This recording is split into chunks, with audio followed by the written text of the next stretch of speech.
오늘의 사연 주인공은 40대 혜림 씨예요. 제가요, 남한테 자랑할 거라고는 참 없어요. 요란한 인생도 아니고 그냥 부산 변두리에서 반찬 가게 하면서 애 키우고 남편 뒷바라지하고 시댁 제사상부터 친정 제사상까지 제가 도맡아 올렸던 사람입니다. 그런 제가요, 얼마 전 생일에 큰 상처를 받았죠. 제 아들이 엄마 생일인데 먹고 싶은 거 시키세요.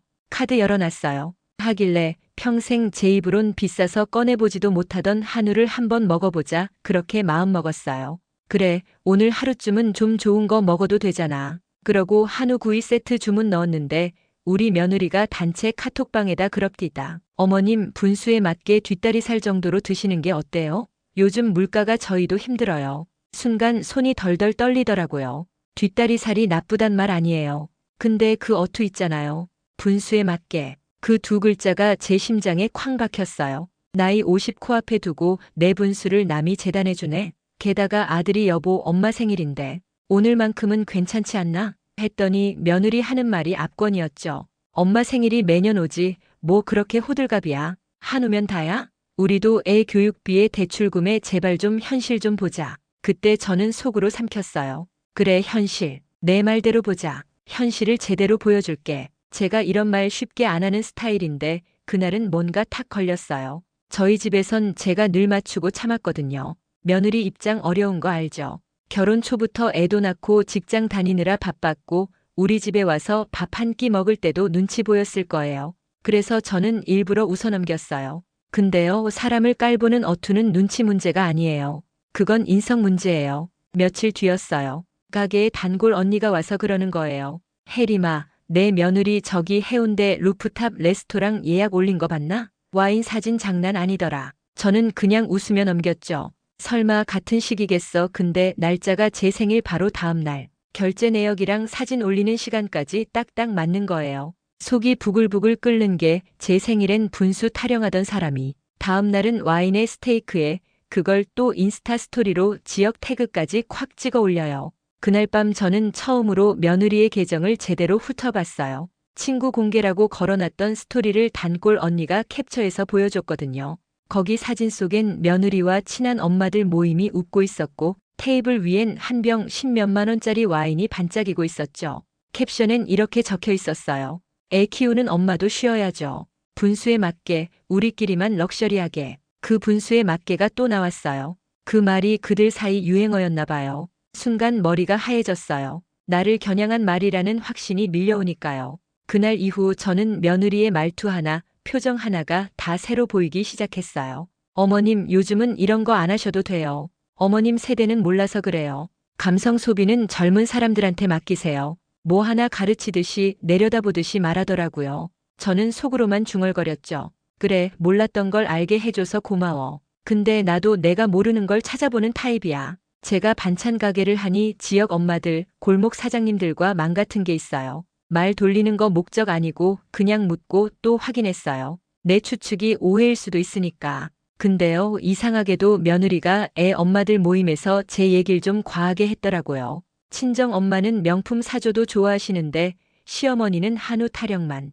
가게 한다고 돈 좀 버는 줄 아시더라. 이런 식으로. 그걸 또 누가 캡처를 해서 저한테 건넸어요. 언니, 이건 너무한 것 같아서 하면서요. 저는 그 캡처를 보면서도 침착하려고 애썼어요. 내가 흥분해서 이를 키우면 아들까지 끼고 들어가서 집안이 깨질 수 있으니까요. 그때 결정타가 하나 더 들어왔어요. 우리 아들이 어느 날 저한테 와서 쭈뼛거리며 말하더라고요. 엄마, 혹시 지난번 엄마 생일 때 카드값 내가 낼게요. 뭐 시켰다면서. 근데 결제 내역에 한우가 안 보이던데. 순간 가슴이 쿵 내려앉았어요. 안 보인다고? 내가 직접 결제했는데?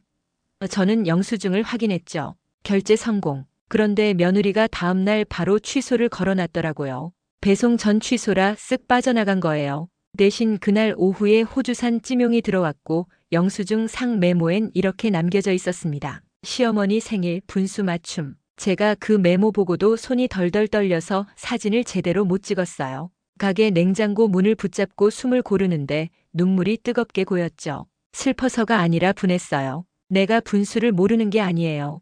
다만 그날만큼은 내 인생에서 내가 나를 대접하고 싶었던 거예요. 근데 누군가 내 삶의 값어치를 마음대로 깎아내리고 도장을 찍어버린 거죠. 그날 밤 저는 제 서랍 깊숙이 넣어두었던 다이어리를 꺼냈어요. 사람들은 이런 걸 복수노트라고 부르더군요. 저는 그 책 표지에 조용히 적었어요. 현실 기록, 감정이 아니라 사실을 하나씩 적어 나갔어요. 며느리의 말투, 캡처들, 결제 취소, 그리고 다음 날의 럭셔리 인증. 저는 사실을 모으기 시작했고 그걸 전할 장소를 생각했어요. 감정으로 폭발하는 건 쉬워요. 하지만 저는 그동안 제 분수, 제 체면 지키느라 참아온 수십 년이 있잖아요. 그래서 끝도 단단해야 했어요. 마침 명절이 다가왔습니다. 온 가족이 모이는 자리, 시동생네, 친척들, 며느리 친정엄마 아빠까지. 며느리가 강하게 요구했죠. 우리 집이 올해 차례 준비 맡을게요. 엄마들 힘드니까 우리가 좀. 저는 웃으면서 말했어요. 그래, 고맙다. 대신 내가 회비 낼게. 며느리가 귓속말로 그러더라고요. 그 돈 아껴서 손주 교육비나 보태세요. 저는 그 말까지 잘 적어뒀습니다. 그리고 드디어 명절 당일 며느리가 상차림을 가져왔어요. 번쩍번쩍한 일회용 플래터에 깔끔하게 담긴 음식들. 그런데 묘하게도 한우라고 써있는 라벨이 국내산 한우가 아니라 국내산 우유 가공이더군요. 뭐 그럴 수 있죠. 모두가 모여 앉아 웃으며 덕담을 나누려는데 며느리 친정엄마가 알아차렸어요. 어머, 이 집은 한우를 이렇게도 먹네. 요즘 분수 있게 사는 게 최고야. 웃음이 쭉 퍼졌는데 그 웃음 속에 저를 겨냥한 뾰족함이 있었어요. 그때였죠. 저는 조용히 일어나 TV 옆 블루투스 스피커에 제 폰을 연결했어요. 며느리가 어머님 뭐 하세요? 묻길래 저는 평온하게 말했어요. 명절이니까 우리도 현실을 좀 공유하자. 그리고 녹음 파일을 재생했죠. 그 파일엔 며느리의 엄마들 모임이었어요. 누군가가 제보해준 거였고 공개된 곳에서 한 말이었기에 법적으로 문제 없다는 확인도 받아두었죠. 녹음 속 며느리의 목소리가 또렷했어요. 시어머니가 한우를 시키세요? 분수에 맞게 뒷다리살 드시라고 했죠. 세상 물정 모르는 분이라니까. 거실이 쥐 죽은 듯 조용해졌어요. 아들의 눈이 커졌고 시동생이 물컵을 떨어뜨렸어요. 며느리 친정엄마가 벌컥 일어나더니 이런 걸 왜 하려는 순간 제가 다음 파일을 틀었어요. 백화점 와인숍 앞에서 깔깔대는 목소리들. 우리끼리는 럭셔리하게. 그 웃음 끝에 며느리의 말. 시어머니는 분수에 맞게 살게 해드려야죠. 다들 그렇게 살잖아. 아들이 벌떡 일어나 외쳤어요. 여보, 이게 뭐야? 며느리는 식은땀을 흘리면서도 억지로 웃으며 말했죠. 여보, 그거 맥락이 있어. 엄마들이랑 농담한 거잖아. 그리고 녹취는 불법이야. 제가 차분히 폰 화면을 보여줬습니다. 공개 모임, 공개된 장소. 그리고 여기 변호사 자문 문자. 불법 아니래. 며느리의 표정이 하얗게 굳었어요. 저는 다시 앉아 마주봤어요. 나는 한우가 먹고 싶었던 게 아니라 내 생일에 내 마음대로 선택할 권리가 있었던 거야. 내가 그걸 분수라는 말로 잘라버렸어. 그리고 다음날 너는 내 분수대로 럭셔리를 즐겼지. 좋아. 내 삶이니까. 근데 왜 나를 깎아서 내 럭셔리를 세워? 왜 내 아들 카드를 내 마음대로 취소해? 아들이 놀라며 외쳤어요. 카드 취소를 내가 했어? 며느리가 말이 막히더니 갑자기 큰 소리 쳤어요. 당신 엄마는 씀씀이가 커. 평생 그렇게 살아서 지금도 가게 하면서 여유 부릴 줄 알잖아. 제가 미소 지으며 영수증 사진을 테이블 위에 펼쳤어요. 한쪽엔 취소 내역, 한쪽엔 다음날 와인 결제 내역. 모두 며느리 명예. 그리고 저는 마지막 한 방을 꺼냈습니다. 며느리가 며칠 전 제게 했던 톡. 어머님, 이런 건 젊은 사람들한테 맡기세요. 어머님은 분수에 맞게 사세요. 그 톡을 큰 화면으로 띄웠죠. 며느리가 덜덜 떨리더군요. 그때 며느리 친정아버지가 묵직하게 한마디 했습니다. 이게 사실이냐? 며느리는 울먹이며 오해야, 저도 스트레스가 많아서 하더니 갑자기 전혀 예상 못한 말을 툭 내뱉었어요. 나도 사람인데 좀 즐길 수 있잖아. 당신은 몰랐겠지만 나난. 그 순간 저는 바로 다음 영상을 재생했어요. 해운대 루프탑에서 며느리와 어떤 남자가 어깨동무하고 찍은 장면. 지인들이 올린 스토리에서 흘러나온 3초짜리 짧은 영상이었죠. 남자가 며느리 어깨에 손을 올리고 며느리가 그 손을 떼지 않던 그 장면. 그 남자는 며느리 회사 팀장이라는 이름표가 달려 있었어요. 모두가 숨을 멈췄죠. 아들이 떨리는 목소리로 물었습니다. 그 사람 누구야? 며느리는 자리에서 벌떡 일어나 소리쳤어요. 그냥 팀장님, 사진 각도가 이상해서. 저는 아주 고요하게 물었어요. 그럼 이건? 하고는 팀장과 며느리의 톡 캡처를 꺼내 보여줬어요. 우리 오늘은 분수 넘게 가자라는 문장. 이건 제보자가 익명으로 보낸 거였고 처음엔 믿지 않으려 했지만 결제 내역, 날짜, 위치가 딱 맞아떨어지더군요. 그 자리에서 소란이 났어요. 며느리 친정엄마는 제게 달려와 여기서 이럴 일 아니잖아요. 소리쳤고 저는 단호히 말했어요. 여기서 이럴 일 맞아요. 가족 앞에서 서로의 기본이 무너졌으니 가족 앞에서 확인하고 넘어가야죠. 숨고 덮는다고 해결될 일이 아니니까. 제 말투가 너무 차가웠을까요? 며느리도 처음 보는 제 단단함에 말을 잃더군요. 아들은 끝내 울음을 터뜨렸어요. 난 왜 몰랐을까? 저는 아들의 등을 토닥이며 말했죠. 사람은 믿고 살자고 결혼하는 거야. 내가 틀린 게 아니야. 다만 현실을 이제 봤으니 다음은 내가 결정해야지. 그날 자리에서 며느리와 아들은 따로 나가 얘기했어요. 한참이 지나서 아들이 돌아와 말했습니다. 엄마, 당분간 별거할게. 며느리는 울먹이며 말했죠. 나 잠시만 정리할 시간 좀 줘. 그 말을 마지막으로 그날의 명절은 엉망이 되어 끝났어요. 하지만 저는 이상하리만큼 마음이 가벼웠어요. 무너뜨리려는 게 아니라 진실을 세워놓았다는 안도감이었죠. 그 후일담이 중요하잖아요. 다음 주 아들과 며느리는 상담을 받았고 결국 법정으로 갔어요. 변호사 상담에서 며느리는 처음엔 강하게 나왔어요. 시어머니가 사생활을 침해했다. 그런데 변호사가 고개를 저었죠. 공개된 장면 다수 앞에서 본인이 한 말, 그리고 제세자가 제공한 자료. 사생활 침해로 보기 어렵습니다. 오히려 부정행위 소명 쪽이 강합니다. 며느리는 그제서야 말을 잃었대요. 법정에선 더 냉정하더군요. 판사님이 조용히 묻습니다. 카드 결제 취소는 왜 하셨습니까? 며느리는 웅얼거렸어요.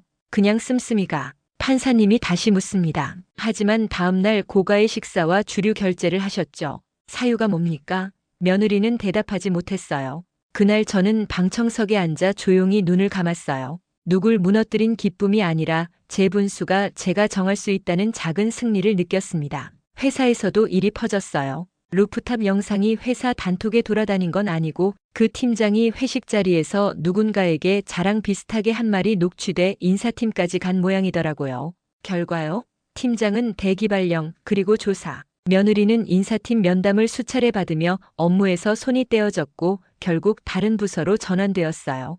회사는 아주 조용히 처리하려 했지만 소문이라는 게 바람 같아서요. 사람들 사이에선 이런 얘기가 돌았대요. 분수 타령하던 사람이 결국 제 분수에 걸려 넘어졌네. 저는 그런 말이 제 귀에 들어오면 일부러 넘겼어요. 남의 불행을 상으로 삼고 싶진 않아서요. 다만 며느리가 누군가의 분수를 함부로 재단하던 그 습관만큼은 고쳐졌으면 했죠. 아이 반응이요? 손주가 아직 어리지만 아이는 이상하게도 제게 더 달라붙어요. 아이 앞에서 절대 어른들 싸움 얘기 안 했어요. 다만 제가 아이에게 이렇게 말했죠. 우리 오늘은 할미랑 맛있는 고기 먹자. 내가 좋아하는 부드러운 갈비살. 아이가 고개를 끄덕이면서 묻더군요. 할미, 분수는 뭐야? 저는 웃으며 말했어요. 그건 내가 내 안에서 정하는 거야. 남이 정해주는 거 아니야. 아이가 이해했는지 모르겠어요. 그래도 그 말은 제 자신에게도 하는 말이었죠. 시간이 조금 더 흘러 며느리가 제게 연락을 했어요. 어머님 죄송해요. 그때 제가 말이 너무 저는 단호하게 말했어요.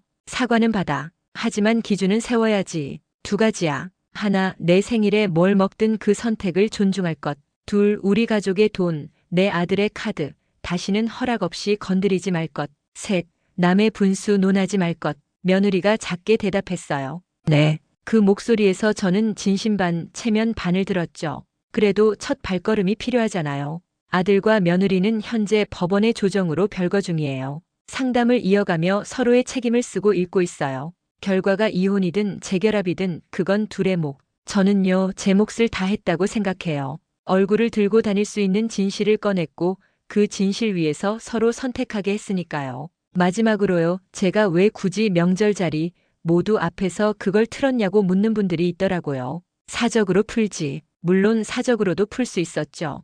근데 며느리의 말과 행동은 늘 공개적이었어요. 공개된 자리에서 제 체면과 제 삶의 값어치를 깎았고 그 말은 또 다른 공개된 자리에서 바람처럼 퍼졌죠. 저는 그 바람을 잡아야 했어요. 그래야 제가 허공을 붙잡고 허우적대는 게 멈추니까요. 저는 제가 사랑하는 가족들 앞에서 제 존재를 다시 소개한 거예요. 나는 누군가의 분수로 잘려나갈 사람이 아니다. 사연 마무리하면서 그날 이후 저는 제 생일을 새로 키우고 있어요. 매년 제 생일엔 가게 문 닫고 제 손으로 한상 차려요. 한우요? 네, 시킵니다. 등심이든 안심이든 제가 먹고 싶은 걸로. 그리고 작은 케이크에 이렇게 씁니다. 분수는 내가 정한다. 그 문장을 보고 있으면 속이 시원해져요. 그리고 제 옆엔 아들이 앉아 있어요. 엄마, 오늘은 내가 굽는다 하면서요. 며느리요? 언젠가 올지 모르죠. 그날이 오면 저는 묻지 않을 거예요. 대신 말하겠죠. 앉아, 먹어. 내 분수대로가 아니라 내 마음대로. 대신 남의 그릇엔 손대지 마. 그게 제가 배운 그리고 지켜낼 예의예요. 청취자 여러분, 혹시 누가 여러분에게 분수에 맞게 살라고 말하나요? 그 말 돌려드리세요. 내 분수는 내가 정해. 누가 여러분 생일 케이크의 크기를 재단하려 들면요. 조용히 칼을 들어 본인이 원하는 만큼 잘라 드세요. 대가를 치러야 할 사람은 결국 남의 그릇에 손대고 남의 분수를 재단하던 그 사람이더라고요. 저는 오늘도 제 분량의 고기를 구워 먹습니다. 제 삶을 제 불판 위에서요. 그리고 굽는 소리를 들려드릴게요. 지글지글 들리시죠? 이 소리가 여러분 삶의 소리였으면 좋겠어요. 누군가의 혀끝에서 나온 싸늘한 분수라는 단어가 아니라 여러분 마음에서 난 뜨겁고 향기로운 여러분만의 소리. 그날 명절 자리에서 며느리가 마지막으로 한 말이 머릿속에 남아요. 어머님, 저 정말 죄송해요. 다시는. 저는 고개를 끄덕이며 말했죠. 그래, 사과는 여기까지. 그리고 저는 리모컨을 눌러 TV를 껐어요. 모든 소리가 사라진 거실에서 제 심장이 규칙적으로 뛰는 소리만 들렸어요. 나는 살아있다. 나는 내 분수를 안다. 그리고 그 분수는 나를 아는 내가 정한다. 그 깨달음 앞에서 눈물이 났어요. 슬픔이 아니라 해방의 눈물. 그날 이후 제 별명이 생겼죠. 단골 손님들이 절 보면 윙크하면서 말해요. 혜림 언니, 오늘도 분수 넘치게 사이다 한 잔. 그러면 저는 대꾸합니다. 사이다는 넘치면 질려. 딱 목 막힐 때 턱 치는 한 잔이면 충분해. 여러분도 목 막힐 때가 오면요. 제 이야기 떠올리세요. 여기 증거 있습니다. 이게 사실이냐? 여보, 오해야. 그 소리들 사이로 여러분만의 단단한 한마디를 내놓으세요. 내 분수는 내가 정한다. 그리고 조용히, 단단히 여러분의 불판을 달구세요. 그 위에 여러분의 하루를 올리고 뒤집고 구워내세요. 그 향기가 온 집안에 퍼질 때 누군가 또다시 여러분의 그릇에 손대려 하면 젓가락으로 톡 치세요. 여긴 내 자리야. 마지막으로 제 생일에 한우 대신 뒷다리살을 먹였던 그 며느리. 지금은요, 동네 슈퍼에서 저를 보면 먼저 인사합니다. 어머님 건강하세요. 저는 짧게 대답해요. 그래, 너도 분수 있게. 그 말엔 비꼼이 없어요. 진짜 의미예요. 내 분수, 내가 정하고 지켜라. 우리가 서로의 그릇을 존중하는 법, 늦게 배웠지만 확실히 배운 셈이죠. 그리고 저는 확실히 알게 됐어요. 누군가의 분수로 잘라진 사람은 결국 스스로의 분수로 다시 서게 된다는 걸. 오늘 제 사연이 누군가의 마음에 작은 불씨가 되길 바라요. 지글지글 지금도 제 불판은 뜨겁습니다. 여러분 것도 곧 달궈질 거예요.